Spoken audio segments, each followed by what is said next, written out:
भैया, प्रतीत होता है हम विजयी हुए। हनुमान जी ने इंद्रजीत को धराशायी कर दिया और आपने दशानन को हार कर लौटने पर विवश कर दिया। हमारी वानर सेना भी राक्षस सेना पर भारी पड़ी। भय के लिए भयंकर हैं। हम सब आपके पुत्र हैं। हम शंकर हैं। जय श्री राम। मेघों को देखकर वर्षा की आस लगाना उचित है लक्ष्मण, किंतु वर्षा से पहले अच्छी फसल का उत्सव मनाना मूर्खता है। रावण कोई सरल योद्धा नहीं, सामर्थ्य है उसमें और शौर्य भी, और अब पहली पराजय का दंश भी सहा है उसने। घायल सिंह है वो, लौटकर अवश्य आएगा। उसका मौन किसी बड़ी योजना का मनन है। किंतु भैया अभी तो हार कर लौटा है वो, और उसकी सेना भी तो दिन भर की थकी हुई होगी। राक्षस है वो लक्ष्मण, उनके आक्रमण में अधिक समय शेष नहीं। मैं आपसे सहमत हूं श्री राम। अंधकार बढ़ रहा है और अंधकार में राक्षस दुर्जय हो जाते हैं। तो अब क्या करें भैया, आदेश दीजिए। विभीषण कहाँ है?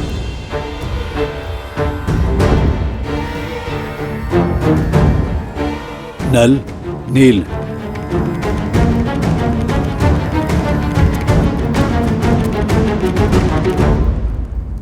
प्रभु, मैं आपकी सोच समझ रहा हूं, किंतु आज जो हमारी सेना ने शौर्य दिखाया, उसका समाचार जब माता सीता तक पहुंचेगा, तब उनके मन में बुझा आस का दीप प्रभु फिर से प्रज्वलित हो जाएगा।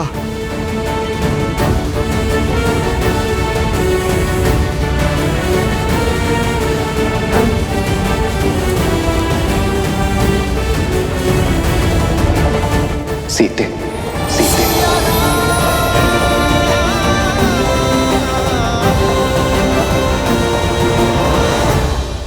कहाँ है वो सीता? इस विपदा की जड़?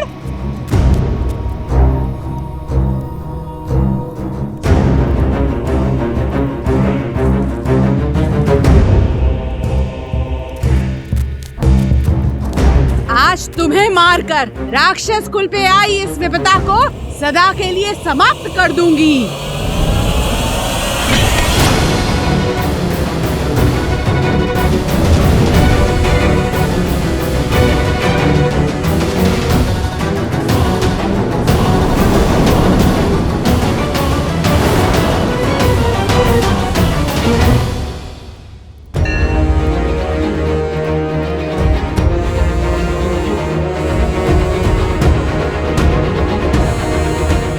सीता को नहीं मारोगी, बल्कि तुम स्वयं आत्महत्या करोगी।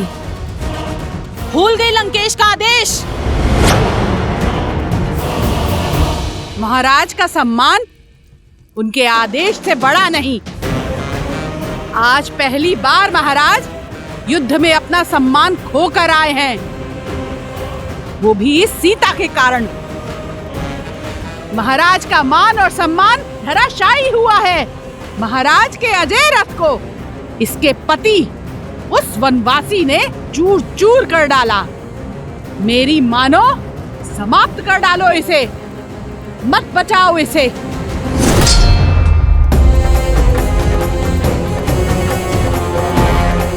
इसे नहीं, तुम्हें बचा रही हूं। अगर इसे कुछ हुआ तो लंकेश तुम्हारी हत्या कर देंगे। समझ नहीं आता तुम्हें? क्षमा कर दीजिए, क्रोध में अपना कर्तव्य भूल गई। मन में क्रोध को नहीं, प्रेम को स्थान दो, क्योंकि जब मेरे श्री राम लंका पर विजय पताका लहराएंगे, तब तुम्हारी आंखों में केवल क्षमा की आस होगी। समय रहते पश्चाताप कर लो, तर जाओगी। मूर्ख हो या फिर भोली, ऐसा कभी नहीं होगा।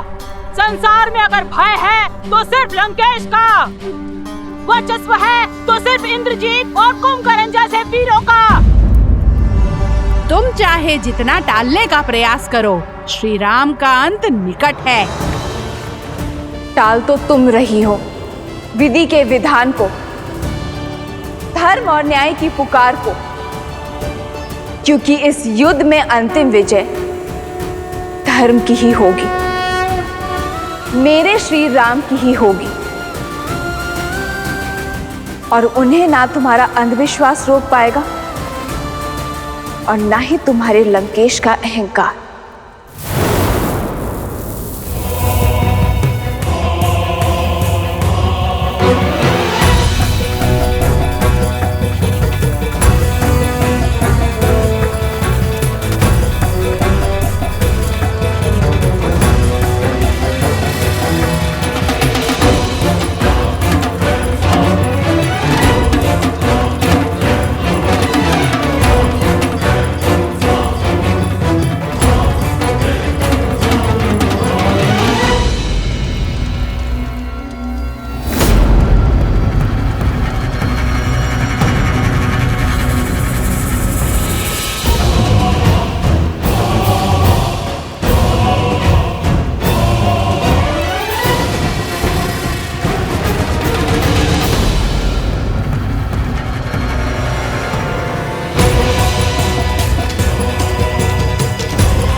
देवी निकुंभला, आपने सदा ही अपने इस भक्त को रक्षित किया है, किंतु आज मुझे केवल आपकी रक्षा की आवश्यकता नहीं,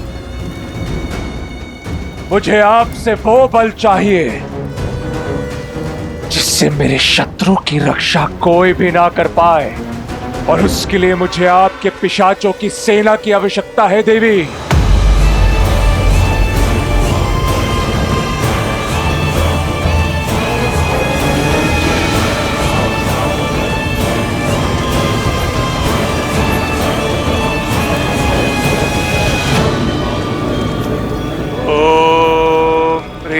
निकुंभले शत्रुस्तभ्य पाद्य बाद्य फट। ओम ह्रीं निकुंभले सर्वशत्रुस्तंभ्य बाद्य बाद्य फट।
आपका संदेह उचित है प्रभु।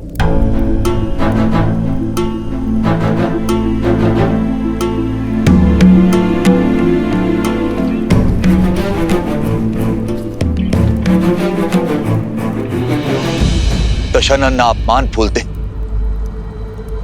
और ना ही प्रतिशोध, और आज उनके पास दोनों ही कारण हैं। आपसे हार कर लौटे और इंद्रजीत घायल है। ऐसे में ये मौन आने वाले बवंडर का संकेत। मेरा अनुभव कहता है कि दशानन शांत नहीं बैठेंगे।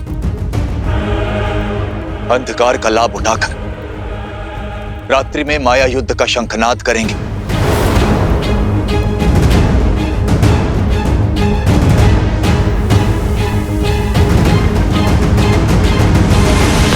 हमें शत्रु की माया का उत्तर देने के लिए सज्ज रहना होगा।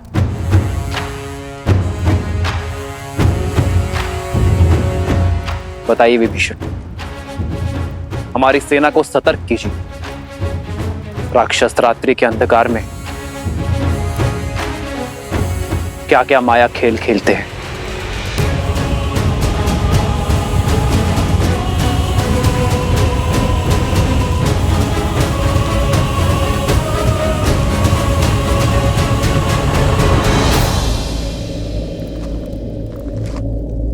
माया युद्ध एक ऐसी कला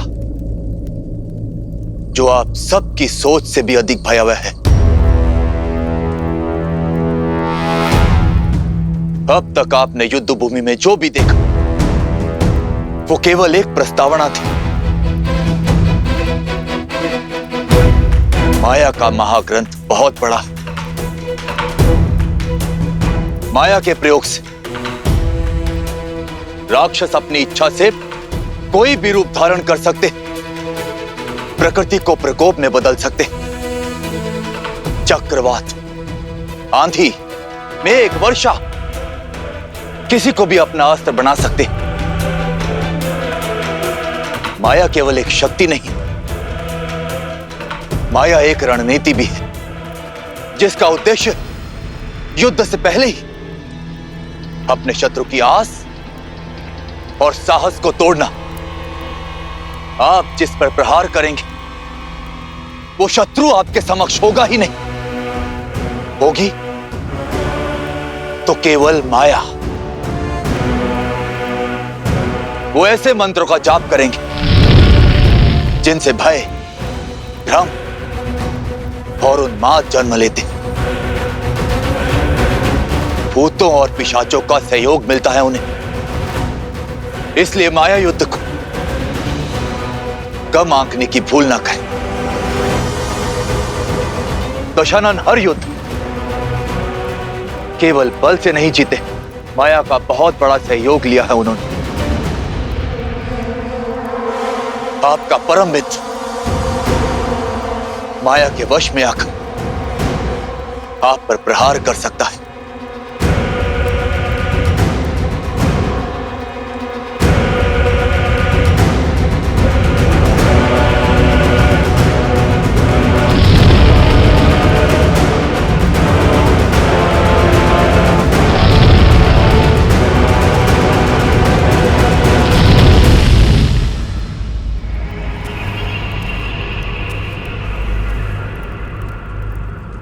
जैसा विभीषण ने बताया, राक्षस रात्रि में अधिक शक्तिशाली है। इसलिए हम उन पर रात्रि में प्रहार करने से बचेंगे। किंतु यदि शत्रु ने प्रहार किया तो हम अपने संपूर्ण बल के साथ शत्रु के प्रहार का उत्तर देंगे। आक्रोश, जोश, क्रोध का ये क्षण है अति विरोध। हनुमान, जामवन जी, सुग्रीव, केसरी जी, नल, नील और अंगद बाकी सेनापतियों के साथ हमारे सुदूर फैले शिविर के भिन्न भिन्न क्षेत्रों में सज रहेंगे।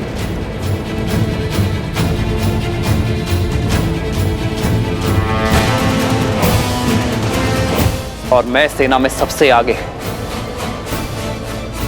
ऐसे स्थान पर रहूंगा जहां आवश्यकता पड़ने पर हर टुकड़ी तक मेरी पहुंच हो।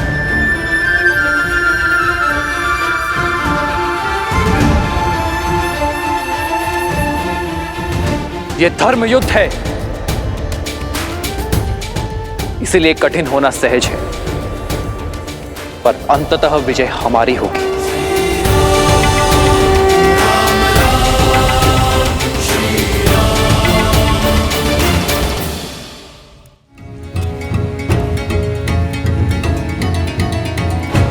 प्रभु, इस माया के काट का दायित्व आप मुझे दीजिए। मुझे हनुमान के बल पर पूरा विश्वास है कि वो हमारी माया से रक्षा अवश्य करेंगे, और मैं माया के सबसे बड़े सहायक अंधकार से लड़ने का दायित्व अपने सर लेता हूं।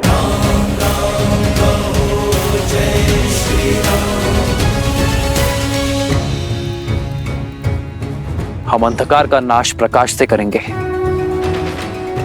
पावन अग्नि को प्रज्वलित करेंगे, अपवित्रता का सर्वनाश करेंगे।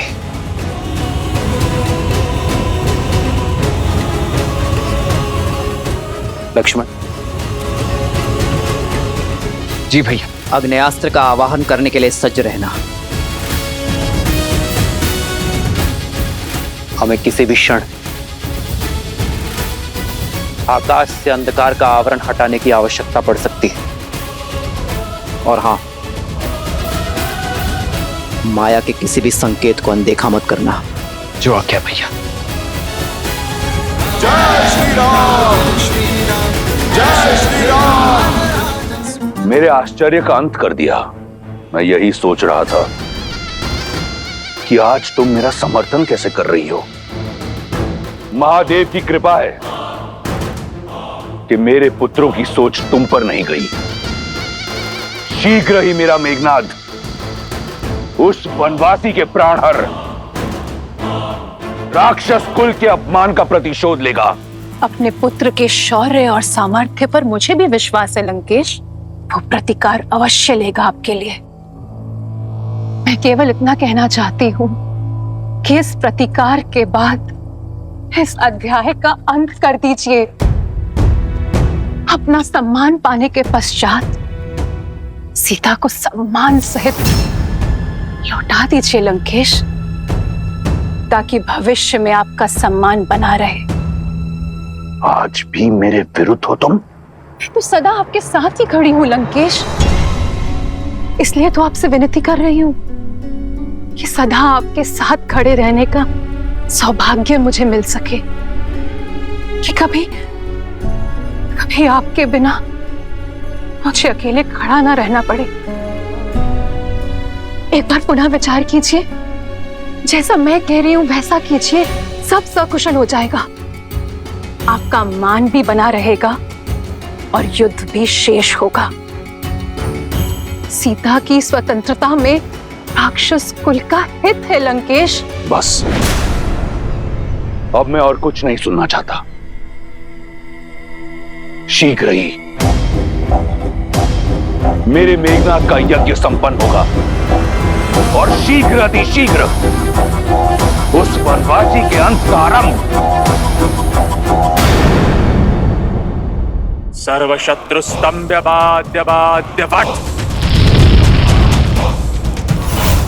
ओम ह्रीं निकुंभले सर्वशत्रुस्तंभ्य बाध्य बाध्य वट।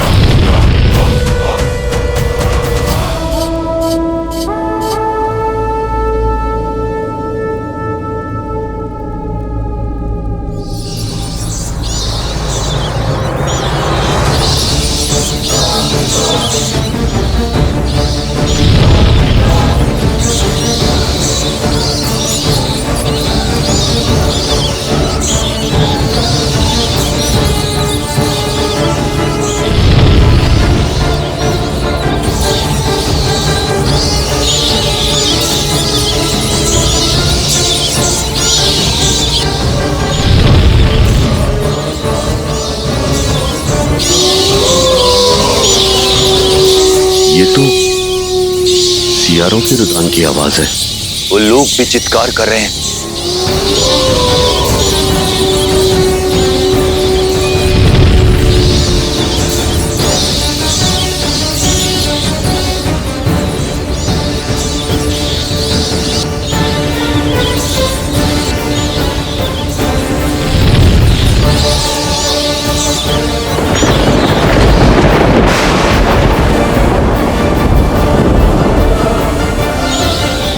गिद्धों का आसपास मंडराना इतने सारे अपशकुनों का एक साथ होना, ये कोई संकेत है?